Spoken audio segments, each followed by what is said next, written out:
Bien, el Q7 dice, un proceso de desintegración radiactiva normalmente utilizado para datar rocas es la desintegración del rubidio 87 hacia estroncio 87.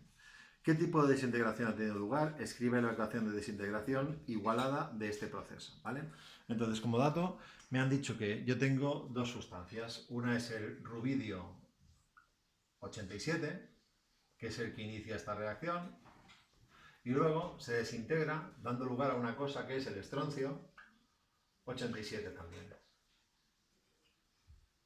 Bien, estos son los números atómicos y números másicos de estas dos sustancias.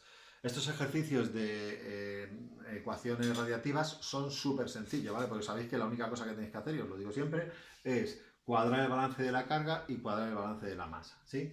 En cuanto a la masa, aquí tenemos 87, aquí tenemos 87, por tanto, esta otra partícula que tengamos aquí va a tener un 0, va a aportar 0 en cuanto a la masa, porque como veis la masa ya está igualada, 87 en un lado de la ecuación y 87 en el otro.